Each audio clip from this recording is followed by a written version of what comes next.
Pronto, iniciando a gravação da nossa aula do dia 15/6 de segurança da informação. Vocês estão vendo a minha tela? Sim. Estou vendo, professor. Parece que está chiando. Hoje eu abri o Professora? Moodle e eu vi que tinha um questionário para a gente responder e eu vi isso hoje. Tem como só abrir ele de novo, por favor? Tem sim. Assim que finalizar Ok, a aula, então. eu reabro para vocês. O Obrigado. questionário de segurança, né? Isso, segurança. Certo. Eu vou reabrir. Tem que estar fazendo um barulhinho. Acho que não é o meu, não. Deixa eu ver aqui. Acho que é o microfone da Laísa. É Laísa, né, gente? Laísa. Dá uma olhada aí. Resolveu? Então tá.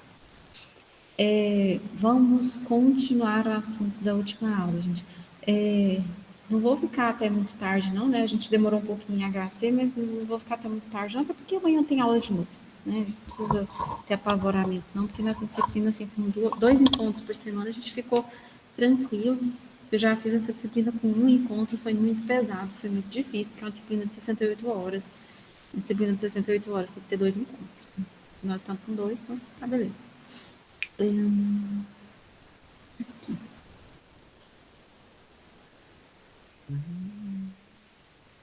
Vou colocar aqui em tela cheia. A gente estava falando sobre o controle de acesso. Na última aula, a gente falou. Deixa eu voltar aqui na última aula. A gente estava falando sobre biometria. A gente está falando sobre controle de acesso, na verdade, e a biometria é uma das maneiras que a gente utiliza para fazer o controle de acesso. A biometria, a gente viu que ela é muito legal, né? Muito boa, é ótima, porque a pessoa vai se identificar lá no sistema, ela vai se identificar com algo que ela é, né? Com o rosto dela, com o olho, com o dedinho lá, né? Põe a digital, ou às vezes com a palma da mão inteira, ele pega a digital de cada dedo. A gente falou também da dinâmica da escrita, né? A maneira como a pessoa escreve, a pressão que ela coloca. A gente falou também que pode ser por voz, pelo formato da orelha, tem várias características biométricas que podem ser utilizadas. Né? No momento que a gente mais utiliza é a digital, porque é mais barato, porque funciona bem e porque é bem aceito.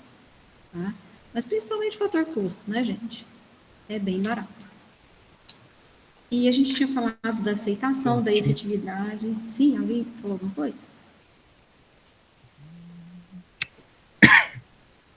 Mas deu diminuída nos casos. Ah, Tinha 95, agora tem 75. eu. Aqui, quem tá falando aí, gente? Amanhã vai vacinar as pessoas acima de 52. Eu acho que o João Marcos tá. Tá esquecendo que tem aula, avisa ele aí, gente. Vê com ele lá. Aí, pessoal,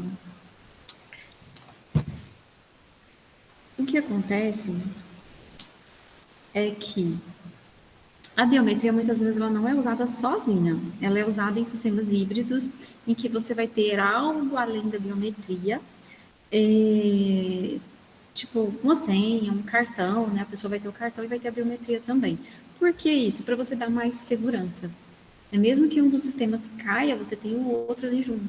Tá muito difícil a pessoa conseguir burlar os dois sistemas, né? Uma pessoa não, né? No caso vai ser um atacante, um usuário malicioso. Ele não vai conseguir burlar as duas coisas. Tinha 96 Bem casais. difícil mesmo acontecer isso. E aí, a gente estava falando também da autenticação, a gente falou do processo de autenticação, a gente falou do processo de autorização e da identificação. A identificação é a identidade da pessoa. Como que eu vou identificar os usuários no sistema? Autenticar, o que significa autenticar? Significa, eu vou conferir as credenciais desse meu usuário. Então, ele vai fornecer para mim a credencial e eu vou verificar. É o cara crachá, né? Que eu brinquei com vocês na última aula. É fazer o cara crachá, é verificar, ó, esse aqui é esse mesmo, né? Então, a gente olha para a pessoa, olha ali para o que tem no banco de dados e se bater, tá tudo certo, libera o acesso para essa pessoa. E aí, no caso, a gente falou desse fator duplo ou triplo, né, que usa biometria e usa senha, por exemplo, que é o fator duplo de autenticação. Quando a gente tem um sistema que requer muita segurança, tipo um sistema de banco, por exemplo, em que a gente não deseja que os nossos dados caiam nos terceiros, então é utilizado esse fator duplo ou às vezes até um fator triplo. Então, assim, tudo vai depender do quê? Do que eu estou querendo proteger. No caso do banco, é um sistema crítico, a gente vai ter dinheiro envolvido, às vezes muito dinheiro envolvido, né? Então, o valor do recurso é alto para ficar desprotegido. O número de transações bancárias que vai estar correndo ali vai estar movimentando milhões, né? Milhões de reais ao longo de um dia. Então, por que A não maioria proteger do... isso bem protegido? Tem que ser Exatamente. bem protegido, tá? E as senhas, elas são sensíveis a ataques de força bruta e de dicionário. A gente tinha falado isso. Por isso que só senha, hoje em dia, gente, já era, tá? O sistema crítico, ele não pode utilizar só senha, jamais.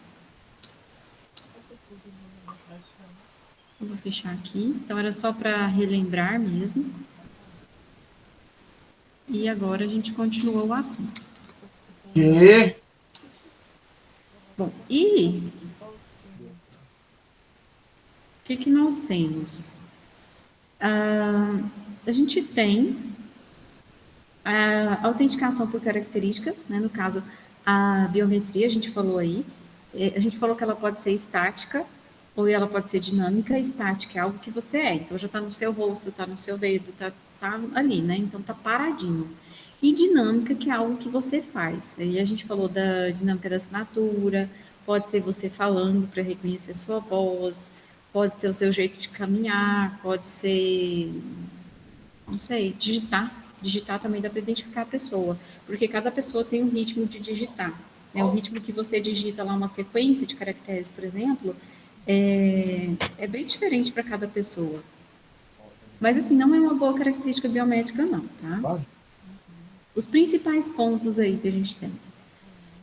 A precisão, que é aquela relação da falsa, a taxa de falsa rejeição com a taxa de falsa aceitação. E nós falamos também na última aula que falsa rejeição, tudo bem, mas falsa aceitação, jamais. Porque uma falsa aceitação significa que eu estou deixando aquele usuário não autêntico entrar no sistema, que ele está acessando o sistema. Então, isso não deve acontecer. Tá? A gente pode impedir o usuário autêntico de usar. Por quê? Né? Porque a gente ajusta como se diz, a sensibilidade do sistema. Então, nós podemos tornar o sistema mais sensível. Quando ele fica muito sensível, aí ele começa a rejeitar pessoas que realmente estão cadastradas no meu banco de dados. E aí, assim, é ruim, é desconfortável, mas essa pessoa consegue lidar com isso, tenta mais de uma vez, né, e coloca um dispositivo lá, alguma outra maneira de fazer com que essas pessoas possam se autenticar. Então, é desconfortável, mas não tem problema. Agora, deixar uma pessoa, imagina, né, uma pessoa que não está cadastrada lá num sistema biométrico baseado em digital. Essa pessoa não está cadastrada. Aí ela chega e põe o dedo lá e pronto, ela consegue acesso. Tá? Isso não pode acontecer. Então, não é falar que assim, mas é porque digital é idêntica a uma pessoa que está cadastrada. Isso é raríssimo de acontecer. Então, não é. Na verdade, é uma falha mesmo do sistema, tá? Em geral, é falha do sistema mesmo, porque não vai ter digitais iguais, a ocorrência é muito rara. E o sistema falhou, tá? Nesse caso, ele não está com o nível de sensibilidade adequado. Então, o sistema ele tem que ser balanceado. E quanto maior o fator de criticidade do sistema, mais ele tem que ser sensível. Tá? Se é um sistema ali para a gente poder acessar as nossas informações bancárias, ele tem que estar muito mais sensível, ele tem que rejeitar muito mais, né, do que um sistema para entrar, no caso aqui, né, que é uma coisa simples, entrar no laboratório. Bem tranquilo. Né? Agora, se fosse para colocar na porta da frente de uma casa, também, com certeza, teria que ser bastante robusto, bastante sensível esse sistema. Né? Ele rejeita várias vezes as pessoas que são autenticadas, mas jamais ele vai deixar uma pessoa que não está cadastrada entrar. É para isso que ele serve, controle de acesso. A gente tinha falado dessas coisas de aceitação, que tem a ver com o conforto do usuário, o tempo de reação também, porque tem alguns sisteminhas que são lentos. Aí a gente tinha falado aqui dos sistemas biométricos, né? O que eles identificam? Impressão digital são as cristas, os vales, as pontes, as reentrâncias, né? Tem vários nomes para essas coisas. que são os desenhos que formam aí na digital, né? Se vocês olharem aí na digital de vocês, vocês vão ver que vai formar desenho. O polegar, geralmente, ele é mais espiralado, ele forma geralmente uma espiralzinho. Tem alguns que formam uma bolinha mesmo, assim, concêntrica, né? Tem outros que já são desse formato, desse jeito aqui. Então, tem vários formatos aí do desenho da digital. A impressão da palma da mão vai ser a impressão da palma da mão das digitais. A geometria da mão é a distância que a gente tem aqui. A varredura da retina, que são os vasos sanguíneos lá no fundo de olho. A varredura da íris, que a gente falou também, ele vai olhar essas. A gente tem umas pequenas estrias assim nos olhos, né? Se você olhar um olho bem de pertinho, você vai ver os desenhozinhos ali. Então, ele pode ser baseado nesses desenhozinhos, alguns círculos concêntricos, fissuras, fibras, né? Essas coisas que a gente tem na íris. E a gente tem também o reconhecimento de face, quase sempre baseado nas medidas do rosto, né? Então, a distância daqui com aqui, com aqui e aqui. Então, tem, né, feitas as medidas, e aí, com base nessas medidas, é feito o reconhecimento da face da pessoa. Padrão de voz, dinâmica de toque, dinâmica de assinatura, isso daí tudo a gente falou bastante. E assim, a vantagem é que a pessoa realmente precisa lá estar fisicamente, né? Ela precisa estar fisicamente presente. Então, é muito difícil ela passar, por exemplo, o cartão, algo que a pessoa tem, pode emprestar, né? Eu posso emprestar, vou emprestar aqui para o meu amigo aqui, né? Aí meu amigo vai pegar meu cartão e vai lá e passa, né? Inclusive, no lugar onde eu trabalhei antes de vir aqui para o Instituto, era cartão primeiro. Aí o pessoal fazia isso. E aí eles instalaram um sistema de biometria. Aí todos os professores terminavam a aula, aí tinha todo mundo que pôr o dedinho lá para registrar a presença, né? Para registrar que foi lá e que trabalhou. E aí todo mundo na saída estava com o dedo bastante sujo de giz, né? O pessoal tudo usava giz, eram cursos de direito que tinha ali, então o pessoal usava muito giz. E aí vinha com aquela mão toda suja. Aí era um azar tremendo quando a gente ficava por último, porque e aí não funcionava. Aí o sistema começava a dar falso negativo. Então ele negava que a pessoa era autenticada no sistema e não reconhecia a pessoa. Aí todo mundo ficava lá, limpava os dedos e tentava com um dedo, tentava com o outro, até que uma hora dava certo, né? Os últimos sempre saíam de lá mais de 11 horas, porque era muita gente para poder fazer essa autenticação lá no sistema. Bom, então assim, primeiro, o que é uma vantagem, né? A pessoa tem que realmente estar fisicamente. É diferente do cartão, que o pessoal burlava, passava cartãozinhos para os outros. É diferente da senha, porque a senha também eu posso passar para uma pessoa. E assim, também não tem o que lembrar. Né? A gente não tem o que lembrar, porque né, você já carrega consigo a sua característica biométrica. Então, eu não preciso me lembrar da senha, eu não preciso me lembrar do cartão, eu não preciso nada, né? Basta eu ir. E a biometria é muito difícil de falsificar. Como é que você vai falsificar o rosto de uma pessoa? Como é que você vai falsificar o seu rosto para se passar por outra pessoa? Assim, eu não vou discutir a questão de que alguns aparelhos celulares, eles reconhecem por biometria e, às vezes, passava a pessoa por a foto, né? Então, pegava o celular, punha a foto da pessoa na frente, aí conseguia desbloquear o celular usando a foto, tá? Não vou discutir isso. Hoje em dia tem tipos de validação que não tem como burlar, tá? Baseado em reconhecimento de face, que não tem como burlar, é impossível, né, da pessoa conseguir burlar. Impossível? Quase impossível. Porque vai pedir para você sorrir. Alguém já viu desse tipo de validação, de autenticação? Hein, gente?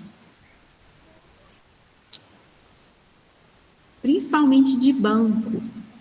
Aí pede para você sorrir, pede para você piscar um olho, pede para você virar a cabeça para um lado, depois para o outro, e assim uma sequência aleatória, para a esquerda, depois para a direita. Então, quer dizer, mesmo você gravando um vídeo da pessoa fazendo isso, né, não tem muito jeito, porque é na hora ali, te dá o desafio e você responde ao desafio.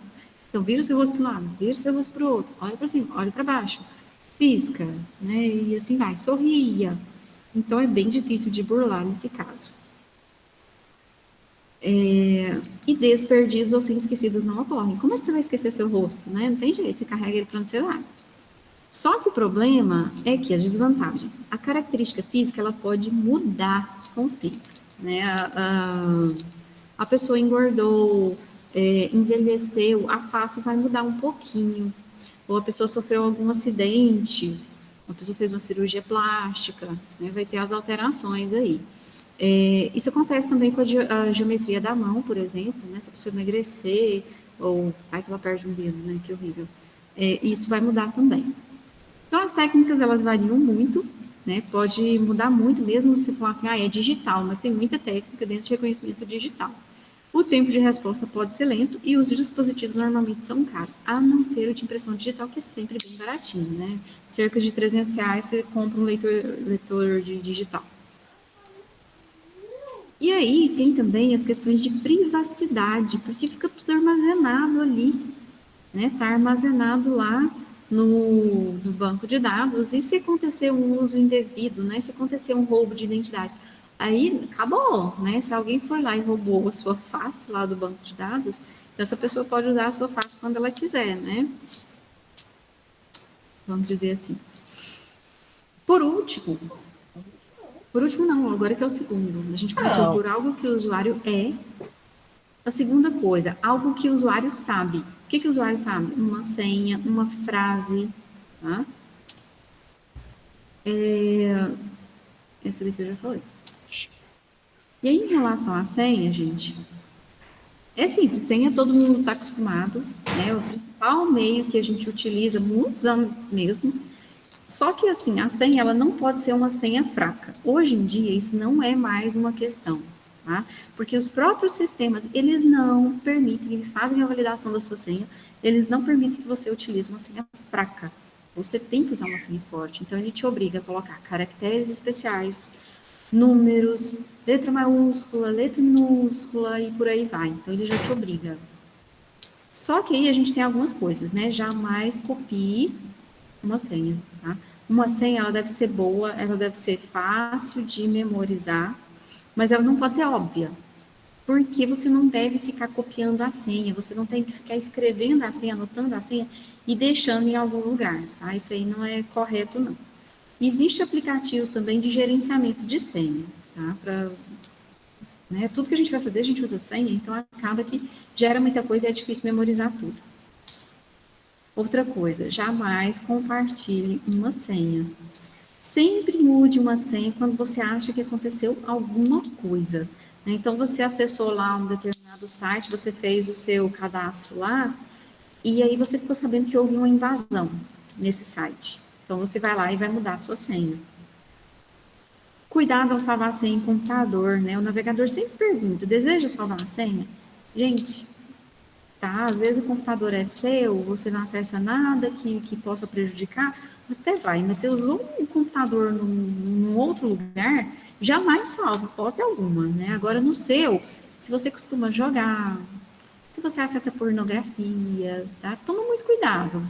Ou mesmo se você é chegado numa promoção também, toma muito cuidado, porque a senha salva ali dentro, né? A pessoa acessou ali um site de pornografia, o que vem de vírus, tá? O que vem de código malicioso junto com a malícia ali da pornografia, gente, é brincadeira, muita coisa, tá?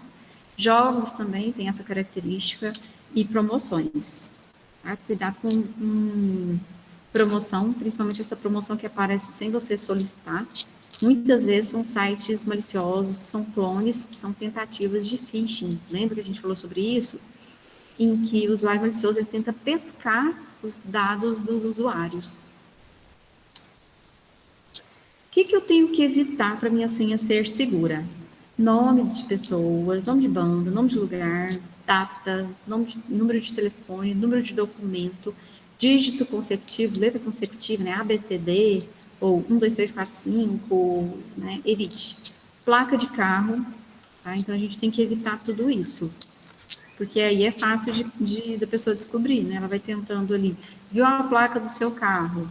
Ah, já sei, vou tentar a placa do carro do fulano, vou tentar a data de aniversário. Então a gente tem sempre que evitar essas coisas aí que são mais óbvias.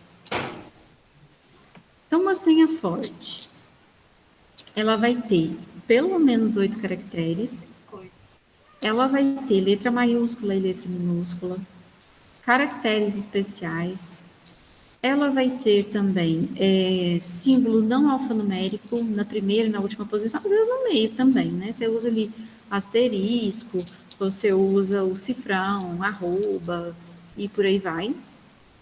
Não deve conter o nome do usuário, nem de amigo, nem de parente. Não deve usar um ID, CPF, data de nascimento, telefone, informação pessoal.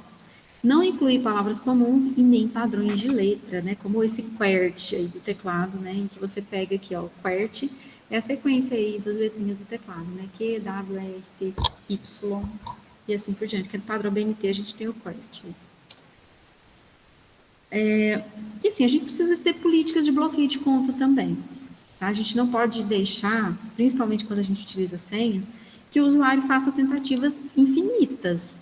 Porque pode chegar ali em algum momento que esse usuário, na verdade, não é um usuário errando, né? Na verdade, é um usuário malicioso que está usando um software, um programa que vai tentando exaustivamente as senhas. Então, ele vai tentando todas as combinações de letra, todas as combinações de número, ou então ele faz um ataque de dicionário. No ataque de dicionário, ele tenta uma palavra do dicionário, depois outra palavra, e depois outra, e depois outra, e outra, e outra, e vai tentando indefinidamente. Tá? Se a gente deixa em aberto no sistema que o usuário pode tentar o tanto de vezes que ele quiser, aí o sistema pode ser vítima desse tipo de coisa aí, tá? Que são esses ataques aí de força bruta que os usuários maliciosos fazem. E aí a gente tem quais recursos para evitar esse tipo de coisa? Primeiro recurso, definir o número de tentativas. Você pode tentar 3 vezes, no banco é assim, né? Você pode tentar 3 vezes, você não pode tentar mais de 3. Na terceira, bloqueia. Na terceira que você erra, bloqueia o seu cartão, não é assim que funciona? Num sistema, num site, também tem que ter, mas não só 3, né? Que 3 é muito pouco. Pode ser definido uma quantidade maior, por exemplo, 10 vezes, 20 vezes, né? Depende. Aí o usuário tentou essas 20 vezes, ele vai ser bloqueado.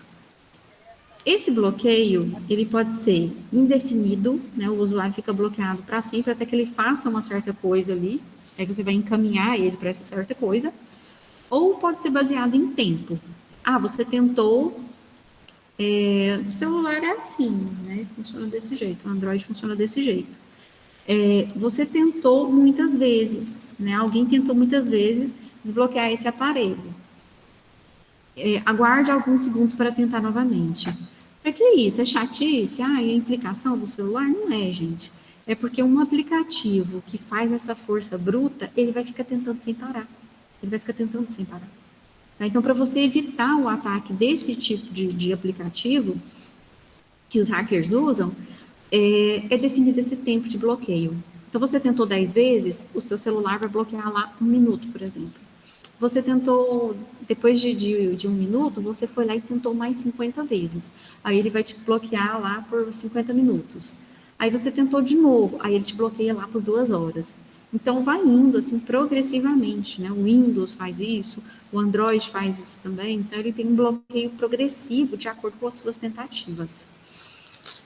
E tem que tomar cuidado também que isso pode ser um ataque de negação de serviço. Porque, às vezes, o usuário ele não está nem tentando adivinhar assim, ele só quer fazer bloquear mesmo, para prejudicar o usuário. É meio difícil de identificar esse tipo de situação, né? Por isso que tem que ter mecanismo do usuário resgatar essa senha, tem que ter... A Caixa vacinou? Tem que ter realmente... Gente, o que é isso que está fazendo barulho?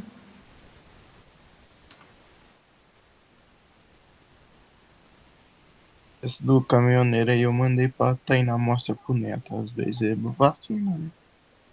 Olha aí no status pra você ver. Deixa eu ver aqui se eu tenho algum controle. O João Não tem o Marcos está número dele? conversando, né, gente? Entendi, tá fechando? Não, é. Aí, pronto. Consegui fechar o som.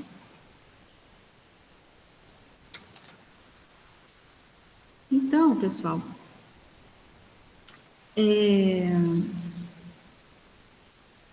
assim, a recuperação de senha ela tem que existir, mas ela não pode ser difícil demais, de maneira que os usuários eles têm dificuldade, porque a gente já falou, Sempre quando o usuário é barrado no sistema, o que ele faz? Ele vai burlar as regras.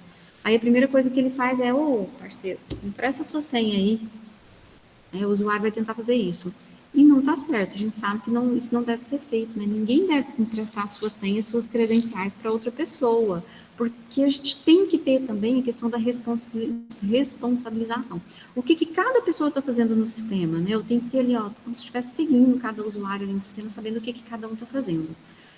A gente precisa ter também a auditoria dos eventos de acesso, tá? Não basta só registrar os acessos ao sistema. A gente também tem que auditar e verificar os acessos ao sistema. E a gente tem também a reativação, que é o uso de senhas temporárias. À medida que um novo usuário é cadastrado no sistema, ele recebe uma senha temporária, e assim que ele começar a usar o sistema,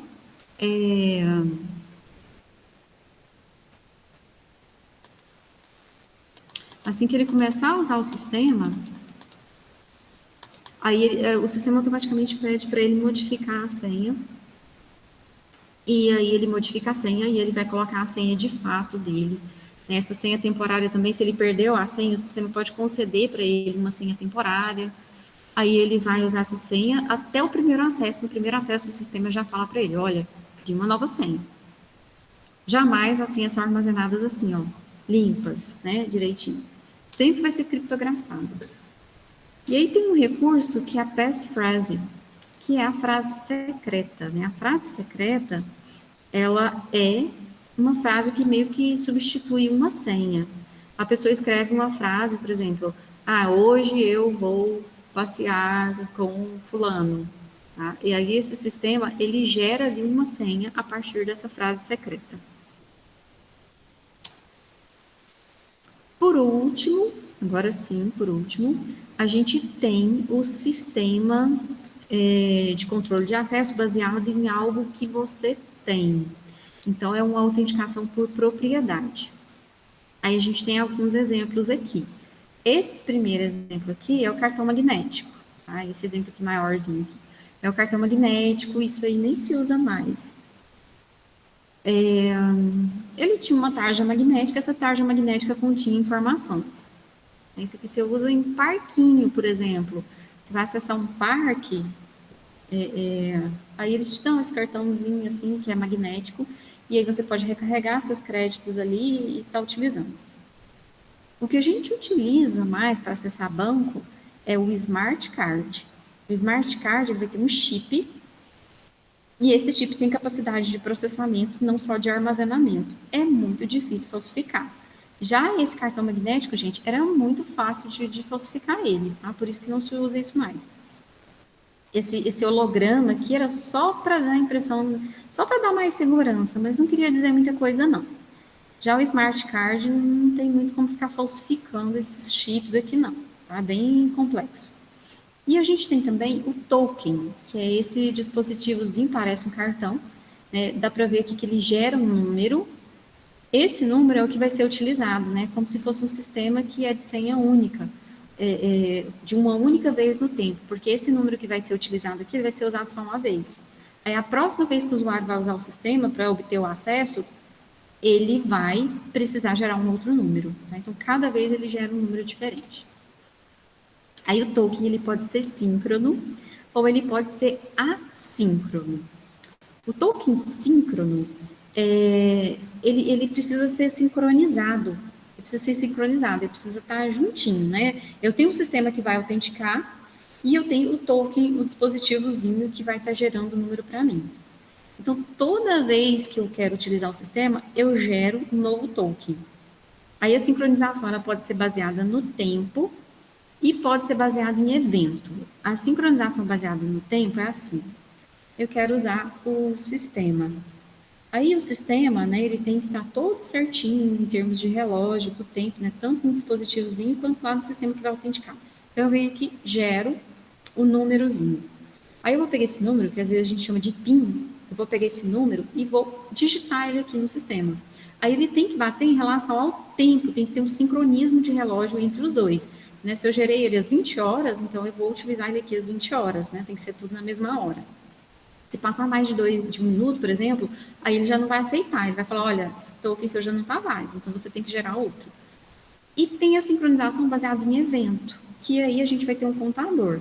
Essa é a primeira vez que eu uso, então o sistema está na primeira vez e o dispositivo está na primeira vez. Aí, a segunda vez que eu quero usar, eu vou fazer a mesma coisa, eu vou gerar um número, o sistema sabe que é a segunda vez. Se, por exemplo, eu gerar um número lá no token e não inserir no sistema, aí eles vão desincronizar, né? Eles precisam saber direitinho. É o primeiro, segundo, terceiro, quarto, quinto, sexto. Então tem que ter certinho. Senão eles entram em falha de sincronia, né? Aí tem que ter uma maneira de ressincronizar eles. Já o token assíncrono, eles não vão sincronizar desse jeito, né? Vai ser principalmente por base de pergunta e desafio. Então, o sistema vai lançar um desafio e aí o usuário vai digitar, né? E o dispositivo vai calcular a resposta e essa resposta vai ser inserida. E aí vai precisar de um teclado para o usuário digitar, que funciona assim. O usuário solicita o acesso ao servidor, vai mandar a identificação do usuário. O servidor vai emitir um número de desafio para esse usuário. Aí esse usuário vai pegar lá o dispositivo dele e vai informar esse número de desafio lá no dispositivo. O dispositivo vai calcular a resposta, vai dar a resposta para o usuário vai pegar essa resposta, vai mandar de volta para o servidor.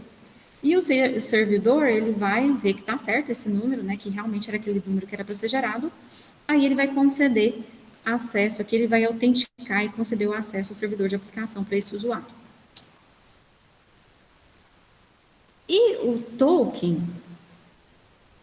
ele funciona também com uma infraestrutura de PKI, que é a infraestrutura de chave pública. Tá? Tem token da Receita Federal, por exemplo, que as pessoas, geralmente as empresas, adquirem para poder acessar o sistema da Receita Federal. E tem token que parece um pendrive, tem token que parece um cartãozinho, tá? Mas ele não é um cartão porque ele vai estar gerando ali.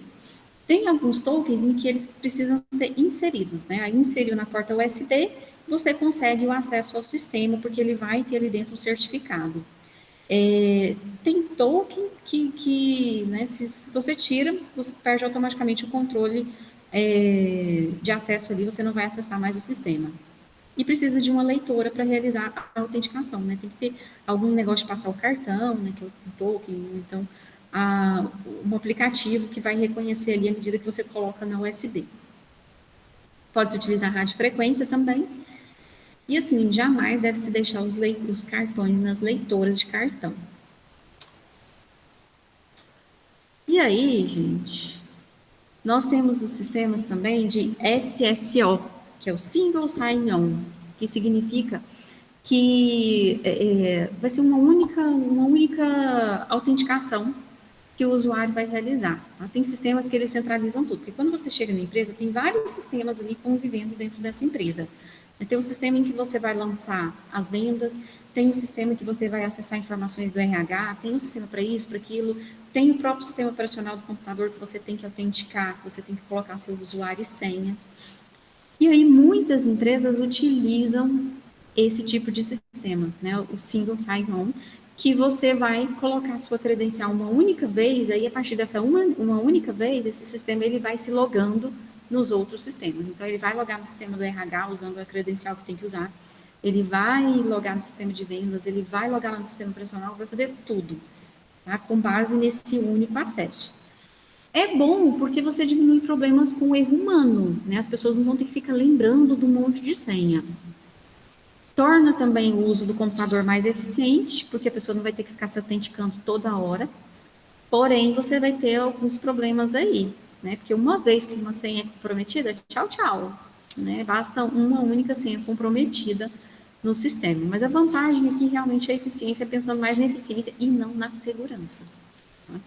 Do ponto de vista de segurança, não tem como dizer que isso é mais seguro, não é?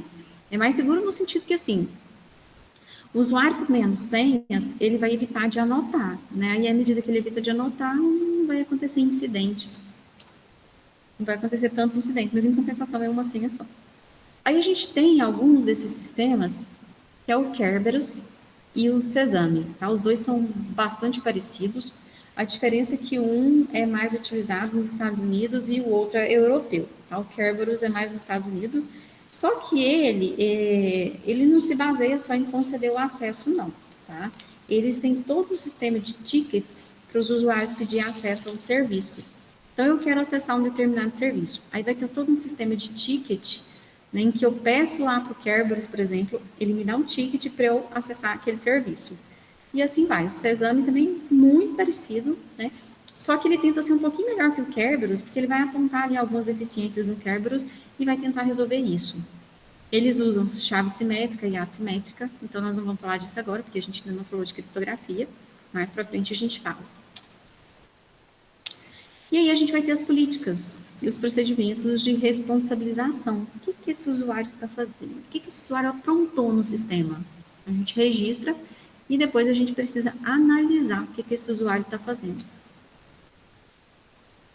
Aí a gente vai ter os arquivos de log, né, arquivos de histórico, em que a gente vai ter tudo detalhado, o que cada um fez no sistema. Aí a gente pode usar junto com essas ferramentas de análise de logs. E esses arquivos de logs são também utilizados para fazer a auditoria, para a gente auditar os sistemas e ver o que está acontecendo. E, bom, gente, eu vou finalizar por hoje. Tá? Amanhã a gente continua aqui falando da retenção de dados, os requisitos de descarte de mídia, de controle de segurança. Não falta muito de controle de acesso, não, tá? A gente já está acabando a parte de controle de acesso.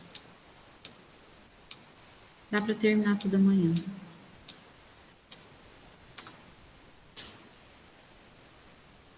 Eu vou finalizar aqui. Nem sei se vocês estão me escutando. Parece que hoje está todo mundo fazendo muitas coisas, né? Mas tudo bem. E amanhã às 8h30, né, gente? Ok. Então, falou, pessoal. Até mais. Boa noite. Boa noite.